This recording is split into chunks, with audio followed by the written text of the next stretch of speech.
What is going on, everybody? Welcome back to the Cosmic Wonder. I'm Warren Thompson, and the Loki season finale left us with a new multiverse. A multiverse in which free will is truly free will. Loki gave that to everybody. One of the best arcs for any character that we have seen on screen at any point in time. Loki went from the god of mischief, the god who wanted to rule everybody and make everybody kneel, to a literal god holding the multiverse together, allowing it to exist and allowing it to exist with everybody getting absolute free will. Quite the turnaround and quite the sacrifice. As you can see on his face at the end there, he's not exactly pleased about what he has to do, but he is happy that he was able to save his friends, give them a chance, and give everybody else a chance. Billions and billions of people. But what happens next? The TVA is no longer pruning timelines. The multiverse is real, so Kang is coming. And we're going to connect everything and tell you everything you need to know about what comes next immediately after Loki Season 2, diving into the TVA, Mobius's future role, whether or not he's going to be in Deadpool 3 or not. We're going to break down what's going to happen in Deadpool 3, and then of course, Avengers Secret Wars. Also, reminder, if you're new to the channel, be sure to subscribe, and if you subscribe and leave a comment down below, you're automatically entered in our giveaway for a chance to win a PS5, an Xbox Series X, some Marvel Legends items, or some DC items. The winner gets to pick one item, and we pick a winner every single month. So hit that subscribe button and leave a comment down below. Now, everything that happened in the Loki finale, of course, is building up and leading up to Secret Wars. In fact, Secret Wars and the events that we're about to see take place in Deadpool 3, Kang Dynasty, Secret Wars, etc. could not happen at all without the Loki finale happening, without Loki doing what he did. Loki created the multiverse, essentially. Remember, before, it was just He Who Remains monitoring the sacred timeline. He used the TVA to prune branches that would come out of the sacred timeline, and there was no multiverse, one universe. And the whole point of the season finale was that Loki kind of had to make a choice. Does he kill He Who Remains and allow the multiverse to happen, which will in turn bring about evil variants of Kang the Conqueror, or does he kill Sylvie and let He Who Remains live and let there only be one universe with no free will? Well, Loki did it his own way. He let He Who Remains die, and he went back in time to the point where they were trying to fix the time loom. Again, this is after He Who Remains is already dead. And he took the place of the time loom, saving everyone at the TVA and the TVA itself, and thus allowing the multiverse to exist and allowing the TVA to monitor it now, not to prune the timelines, but to monitor the timelines for evil Kang variants, which we saw them doing at the end of the finale. And they even had a file about Kang from Quantumania. They said there was a He Who Remains variant in a Earth 616 adjacent realm, which is the quantum realm, which is talking about the Kang we saw in Quantumania. And they say, but they ended up taking care of it, referring to Ant-Man taking care of the Kang variant. So Loki creating the multiverse is essentially creating the Kang variants, and now all the Kang variants have assembled. We saw this in the end of Quantumania. Also, before you ask whether or not Loki takes place before or after Quantumania or any other project, just remember Loki kind of took place outside of space and time. So it's kind of irrelevant because nothing could happen unless Loki did what he did. No Kang variants are possible without the multiverse, which Loki created. So you could say it took place before, but you could also say it kind of took place at the same time, much like we saw in Loki Season 2, Episode 1, where Loki was in the past and talking with OB in the past, but the present OB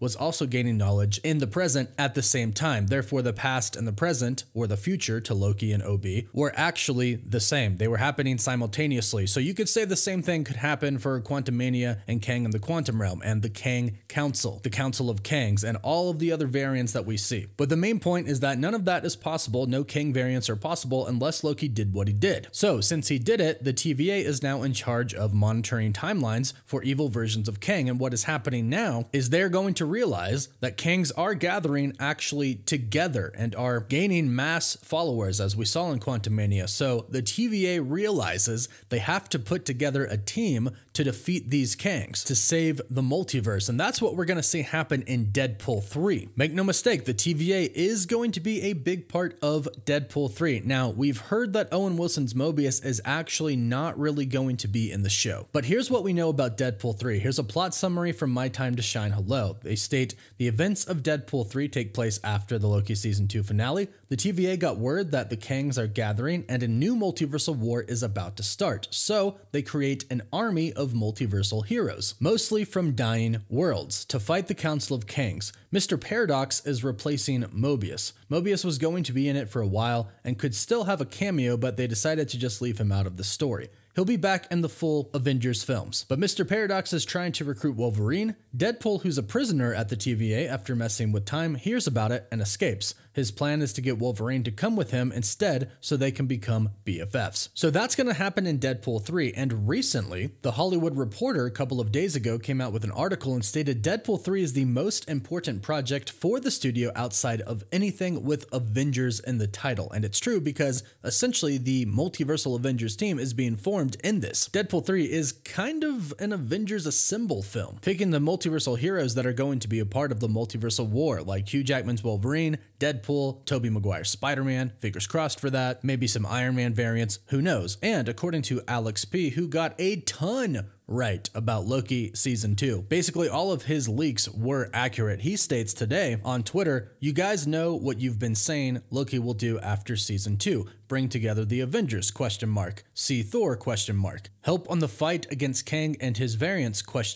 So that, but for Sylvie. So it looks like Sylvie is actually going to be in charge of assembling this multiversal Avengers team and will even recruit Thor, hopefully from, of course, our main 616 universe. And first of all, that's great to hear because Sylvie's going to tell Thor what Loki did, and I hope that's a really touching moment. I hope Thor realizes what his brother did, and maybe Loki could even sort of astral project to Thor and talk to him. Who knows? Or maybe Loki is just kind of like the Watcher now and has to remain impartial and can't really interfere at all, even if it's just speaking with his brother. So with Loki creating the multiverse comes the variants of Kang, which comes an Avengers team that has to take on the variants of Kang, and of course, incursions. Incursions are only possible, again, because of what Loki did. So the multiverse is still at jeopardy, but it's like what Sylvie said, at least they get a fighting chance. That's what Loki did for his friends. And that's what Sylvie said right when Loki disappeared. He's giving us a chance. Loki never secured the multiverse. Loki never made it to where Kang variants can't appear. All he did was give people a chance to have free will and give people a chance to fight Kang instead of just one universe with no free will. So the multiversal war is still coming. That is what is going to happen in Secret Wars. We'll start to see incursions happen big time in Deadpool 3, but in Secret Wars, that's when everything falls apart, and that's